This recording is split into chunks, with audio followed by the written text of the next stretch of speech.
Welcome to Healing Echoes, Rebuilding Life After Trauma and Abuse. Today we have with us Latonyia. Latonyia is the founder of Empowered Wellbeing, a 300-hour certified yoga instructor, energy healer, and women's empowerment coach. Her mission is to help women across the globe grow, heal, and flourish in their yoga practices and healing journeys. At Empowered Wellbeing, we share transformative on and off the mat holistic wellness lifestyle that empowers women to confidently lead wholesome, fulfilling lives. Hey, Latonyia, how are you doing? I'm doing great. How are you? I'm great. I'm so glad that you're on with us today. That's good. I'm super excited. So do you mind starting the conversation just telling us, a little bit more about you personally? Absolutely. So, of course, I am a yoga instructor. I'm also an energy healer and a women's empowerment coach. A lot of my journey actually came from my inner child trauma growing up. There were childhood abandonment wounds and rejection from my mother. Also been violated too inappropriately as a child. And those wounds like really held me captive in so many ways, even in adulthood. And it was, my divorce 2012 that somewhat kind of started my journey to healing and self-discovery. But 2018, after another failed relationship, I was like, okay, God, something is wrong. And there's something that needs to be more of a deeper healing for me. So I really started going deeper in my healing journey. And I seek the therapist, and she offered like, well, maybe you should try healing modalities. And that's when the magic really began. So, and I realized that like I was shedding layers of deep rooted like inner child trauma. So now it's my mission to really help women grow, heal, and flourish. I know what it's like to be stuck like emotionally, mentally, and physically. Sometimes it's like a ton of bricks that's just sitting on your feet and you can't move. So you're just existing. So I just want to be able to help them change their self-limiting beliefs and step truly into their power and who they were authentically created to be. And here I am sharing my journey with other people. Yeah, I think that's beautiful that you've not only healed, personally, but then you decided to turn it into being able to help other people. Right. Yeah. So important to be able to give back for sure. I think a lot of times we are too afraid to share our journey with people for sake of embarrassment or like, oh, well, that didn't happen to me. And it's like, well, no, actually it did happen. And there's some other deep rooted issues that's there. And being able to kind of help you understand like who you are. So yeah, I think it's important. But again, like I say, most people don't want to share what they've kind of been through along the journey just because they're embarrassed, or sometimes it's in fear of like what people may say. But it's like we all have stories and it's okay to kind of share that journey. So I'm okay with being vulnerable and being the vessel that speaks authentically and boldly about my journey. So yeah. Yeah, that authenticity, that rawness is really important. It's something I've really been talking a lot about lately. Right. It's just so appreciated. But it is definitely hard for people to talk. I think, especially in our society, there's a lot of shame and embarrassment and things like you mentioned. So anytime anyone comes on and shares, especially their own personal journey, it's always very, very appreciated. Yeah. So can you share some insights into how healing, those past traumas, especially, the inner child, through like hypnotherapy and yoga, which I know is one of your specialties, how that can impact one's overall well-being and mental health? Right. Okay. So, girl, this is like my favorite topic. Perfect. Let me tell you, I love healing modalities, and I think that they are often, we don't talk about them enough. Or I think most people think like it's so like a taboo topic, and it really isn't. And healing modalities, they really, really, really do work. And I know it takes people having to be open to be able to practice them, because even when you get into the hypnotherapy, the first thing people think, oh my God, like I don't want, and it's really not what you think. So, for using the hypnotherapy, It was to heal the inner child. It can create some positive changes in our adulthood. And it's for people that actually seek like greater self-respect, self-confidence, self-worth, and self-acceptance. Hmm. It can also help us overcome self-sabotaging behaviors that our inner child learned in order to cope with the abuse and dysfunction as children when you were growing up. So for the most part with the hypnotherapy, the practitioner is going into the subconscious to reprogram the events. It is very impactful. In every session, for me personally, I always get to see the younger version of myself in every event that occurred. And I really offer her like love, support, and compassion. And it's a very powerful and effective healing process. I Mm. love the hypnotherapy. And in regards to the yoga, I feel like it's more like a safe way to kind of connect with your body by regaining any control, love, and or acceptance that may have been threatened during our traumatic experiences. For me, the practice of yoga is a free system and an ongoing stress response in various ways. It Hmm. really just kind of helps cultivate awareness of the connection between our mind, body, and spirit and breath as we're engaging and interacting with our bodies through the pranayama, which are the breathing techniques, and then the asanas, which are the actual postures that we use. There are moments for myself when I feel down, and only thing it takes me, girls, for me to get on that mat and I start moving, and literally the energy is like gone, and I'm like, okay, that's all I needed. I just had a Yeah. the energy was kind of weird here recently. And I'm like, okay, what's going on? And literally, I just got on the yoga mat and I came back. I just did a few poses for like maybe 10, 15 minutes, almost like a Hmm. midday renew reset. And afterwards, it was like the energy was gone. I had to transmute it and move that energy out. So it's a very powerful technique as well that I love.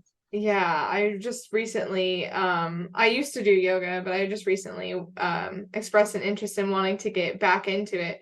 I think it's beautiful, first of all, but Mhm. even just that base understanding of the fact that our bodies and our minds and emotions are all connected, and that movement is so important. It is very important. I'm telling you, it is very, very important. I think it was something that I posted today. I went out for a walk Hmm. and it was just 5 different tips on why, even if it's just for a walk, just again to kind of help exert that energy and move that energy out, it Hmm. will help. But so often, even when you think about the yoga, sometimes I think people get intimidated because they look at Instagram and they see all of these Yeah. people, and it's like, but they don't tell you that these people were like dancers back in the day, and that they're Right. they're ballet dancers, and that's how their bodies are so flexible. And for me, incorporating yoga within empowered well-being, it's important that I want everybody to feel safe and empowered doing their yoga sessions when they're interacting with me during classes. So I Yeah. never want people to think like, oh no, I don't fit in. And it's like, no, I want Hmm. people to always feel welcomed and loved during any of my classes. So yeah. Yeah, you definitely put out that energy, just to let you know that, because again, I know we had spoken on it. I used to do it before, but I always did it privately in my own home for that exact Right. reason. Yep. Any yoga practices I seen near me were not inclusive, and so it kind of Right. withheld me. I've always been a plus size person, always had self-esteem Yep. issues. But Yep. you just kind of have that even in your promotion. It's just very Uh-huh. clear that you are a welcoming, accepting Yep. space. And yeah, I love that. Yep. Yep. Very Uh, much. You very, very much. yes. So you're definitely accomplishing the mission there. Thank you. Well, that speaks loudly that people for sure are seeing it, even within the public outside of it. And Hmm. even people just out, and I want to be able to create a space where people are okay with being vulnerable. I think Hmm. that's another thing too that's kind of shamed upon. If you show vulnerability, then you're weak. And Hmm. that's not a part of the healing journey. Being able to be vulnerable is one thing that I've learned, even in my like connections with anybody, my Hmm. friendships. And if I have a day, like I'm able to call my group of friends, I have an amazing group of friends, and I'm able to call them to say, like, oh, okay, if I need to cry, I cry. But there were Hmm. years ago before I started this healing journey and transmuting and moving that energy, it was moments, when you keep it all bottled in and you don't want to cry and you don't realize that you have to be able to release those emotions. And sometimes Hmm. it does come from crying. It does come from being able to express it and get it out through friends or whatever. So I definitely have learned the power of being vulnerable over these last few years. And so, yeah. Yeah, absolutely. Sometimes in any form, but especially crying specifically. I feel like it kind of, Mhm. the actual motion of, tears is like cleansing. Yeah. Yep, It's it is. definitely necessary. I don't know where along the line we labeled it as weak, but that was a Yeah. mistake. Yeah. Yeah. Yep, it's a um beautiful thing. Yes, it definitely is. So, many people might be unfamiliar with the concept of inner child healing specifically. I know it is becoming more popular to talk about, the healing journey and self-care, but I don't feel like inner child healing itself is talked about very often. So would you mind explaining a little bit more about like what that entails and kind of how it contributes to the overall personal healing? Oh, girl, that's another good topic that I totally love. So, for me, for one, I love psychology. I'm going to start by saying that. Okay. Same. I love psychology. I love getting into the psyche to understand why people tick and talk. So often I think people they get so upset. Like if a person kind of reacts and they like, well, I don't Mhm. understand why they're because they don't truly understand that a lot of times there is a wounded inner child that's within that just has not had the opportunity to really be able to express themselves, and that's one of the things that the hypnotherapy does. We're going back to those events and we're actually connecting to that inner child when the event occurred. Mm. So for me, becoming more aware of the inner child can help really unearth buried pain and ultimately offer healing. Acknowledging that inner child involves recognizing and accepting things that cause us pain in our childhood, bringing them to the light and the surface to understand the impacts that it's now having on our lives in adulthood. Another thing too is healing that inner child allows us to move from what's been limiting us. For an example, sometimes your inner child may have throat chakra issues and it could have been impacted because you were silenced as a child. Well, when you approach adulthood, you become afraid to speak up for yourselves and you will allow people to really walk all over you. People will Mhm. take advantage of who you are in your workplace and overall. So by working and healing that inner child, you do become more empowered to speak up for yourself and advocate if it was an issue where you were silenced as a child. On the emotional level, I feel like the inner child can have a great impact in your relationships. You learn how to respond better, Mhm. not from an emotional space. Even if you have a moment when you really start working with their inner child, you become more self-aware and you're able to come back and ground yourself and center Mhm. who you truly are. Because sometimes I think even in relationships, sometimes I just like sit and I just look at different couples, right? And I'm like, oh yeah, they probably just don't realize that that's some deep-rooted inner child stuff that kind of needs to be addressed. And it's like, oh, but how do you tell people that Right. they have not tapped into the things that we're kind of learning, and it's like, oh, okay, that was selfish, but what really happened? Right. um was mom not present, was dad not present, that makes them want to cling to you where they don't want to Mhm. give you freedom to be able to express yourself and be able to see the world outside of that relationship? Because I also feel like too, within relationships we also should have our ability to be able to have freedom, but then sometimes that person that has those abandonment wounds, they may not understand that, hey, he just want to go off for a few hours to golf, and Mhm. meanwhile she's home having a panic attack, but it's Right. because mom or dad left her at an early age and she doesn't understand that he also deserves and seeks his freedom to be able to go hang out with his friends. And Mhm. some people just don't understand that it's a deep rooted inner child issue that's coming up that just kind of needs to be addressed, to say he's not going anywhere. He just deserves to be able to kind of go out and have a little bit of fun himself. He's coming back, I promise. But unfortunately, that inner child just remembers that version when things kind of, went bad and mom or dad may have left. So Yeah, because I they're think, yeah, operating, yeah, from a yeah, place of yeah. actually their child and not even realizing it. Yeah, yeah. So I think there's a lot of empowerment through working with and healing the inner child. I think people, again, I think it's one of those subjects that's kind of taboo, and people Mhm. don't believe that there's an inner child within that's really kind of struggling, that Mhm. wants acceptance, love, validation. And I think when you really start beginning to do that work with the inner child, it for sure starts to help, even career wise. Mhm. Sometimes you'll just kind of sit there in the weeds, and you know you probably want that promotion, but you're too afraid to like step up and speak Mm-hmm. up to tell your boss. Well, that inner child was again silenced, and they don't really know, okay, it's okay to be bold and to be free and to want to, you know, conquer and be in leadership and management, and it's okay to want those roles, but you have to be able to speak up, and it's because you've Yeah. been silenced.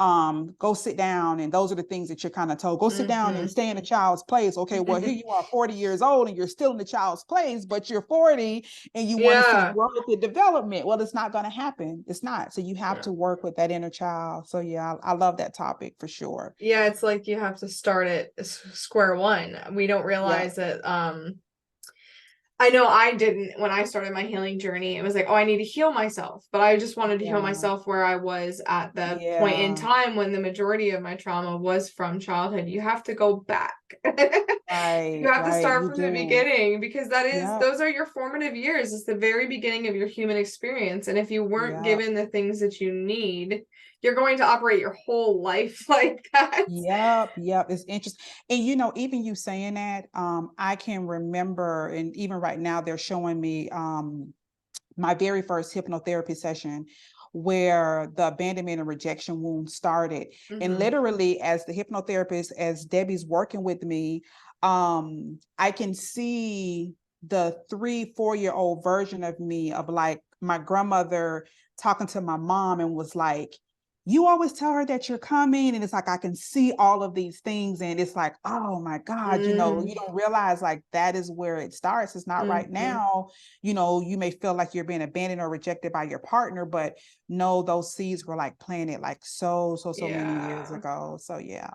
Yeah. So it's really vital to the overall healing in order, Yeah. you have, like I said, kind of have to start at square one. Um, yeah, I think it's huge. I don't think it's talked about enough at all. Yeah. Yeah. Nope. I don't think so.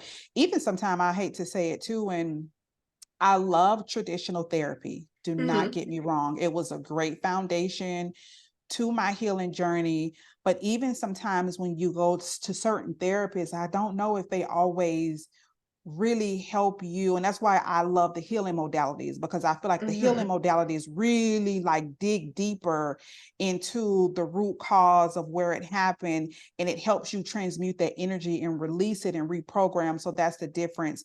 And again, like I said, I love the therapy, and I think it's great for people that's just kind of getting started. Hmm. But I highly encourage, after a while, like almost a graduation phase, you know, it's like, you know, the actual therapy, you know, Hmm. elementary school, and then you got middle where you're starting to get into your healing modalities to really kind of help a little bit more. So Yeah, yeah. I love it because that's almost exactly the path I took. Yeah. um, So then, incorporating yoga is intriguing to a lot of people because I think most people just see it as more of a physical activity and not, the mental and emotional that it is. I think it actually Mm, started more as that than it did physical. Um, how does the practice of yoga aid in releasing emotional trauma and kind of fostering that inner peace, especially in correlation to the inner child that we were just right. talking about? So, you know, a few things that I can really say from a personal perspective. This time last year, I was just in a depressive state. Okay. And Mm-hmm. a lot of it was because I felt like I was out of alignment with purpose and where I was supposed to be truly living my authentic self. Right. Mm-hmm. And one day it just came to me, like I was like, go to yoga 30 minutes at the gym today. And what it did, it just helped me start releasing so many different emotions and different blockages by with the asanas and the postures. And, you know, you start really getting more into the 8 limbs of yoga. And, you know, I really started applying those different things to my life, because it's not just the asanas that we're working through, which are the actual postures. It's so many other things that kind of go through with it, you know, like how you're showing up in the world, being able to give back to the world. So there's so many different layers to it, and learning that was so impactful. Mm-hmm. But for the most part, you know, yoga is going to help release by breaking up energy blocks that we may have within us. You know, those energy blocks often stem from emotions, traumas, and memories that we've suppressed over time. even those that we're really unaware of, going back again to that childhood trauma. So when if I was to really break it down, yoga really helps to release those stored, buried emotions that are laying beneath the subconscious that we're just totally unaware of. And it just helps bring it up. And sometimes even in different postures that I may do, definitely different heart openers that I do, there are moments like when I will actually start crying.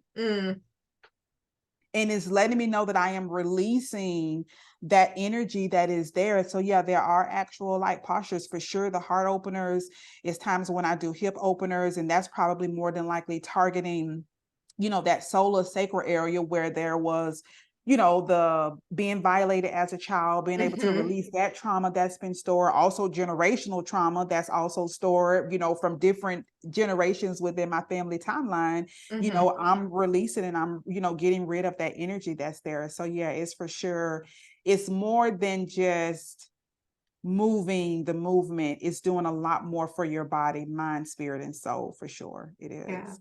it really is. I learned that firsthand. Practicing myself, I had started to do research on how we store trauma in our physical body, and shared it with a family member of mine, and she didn't believe me. And so on one day I was like, just come do it with me, like see what happens. Like you were saying, around that hip area, and she just burst into tears. I'm like, see? I'm telling you, when I look back over this last year, it's been a huge transformation. And I have to tell you that I know that incorporating the yoga wellness practice into my life has been a tremendous help. I'm actually reading The Body Keeps Score, because that's another one too. At some point, I want to get into the trauma-informed yoga, because I really want to be able to work with those clients that have experienced, that trauma, to be able to really safely help them release it. So yeah, that's one of my target things for 2024, is to attend the actual like trauma-informed yoga certification, to be able to really, really, really help people transmute that trauma in a very safe atmosphere. So yeah. That would be awesome. Yeah. Yeah. So just in wrapping up, is there anything else you want to share? And then a way that people can get in contact with you if they wish. Absolutely. So I think the biggest thing to take away from today is really focusing on healing that inner child is going to be tremendous in your growth and development. I would say for sure incorporating a yoga practice, of course, is going to be a tremendous help, but also just kind of incorporating body movement is going to really help as well. And incorporating wellness. Another thing too is changing our diets. That's huge too. That's a huge one that I've had to overcome this last year as well. Like what I'm consuming is also coming back outward as well, impacting my body, mind, body, and soul. So that's been a huge one for me, is my overall health and well-being over this last year. And if they would like to find me, I am on Instagram up under Empowered Wellbeing. I think it's like _1, and on TikTok I'm up under Empowered Wellbeing as well. So yeah. That's beautiful. Thank you so much for coming on and not only sharing your knowledge, but also some of your personal experiences. You are greatly appreciated. You are so welcome. I'm so excited to be a part of your journey. Thank you. You're welcome.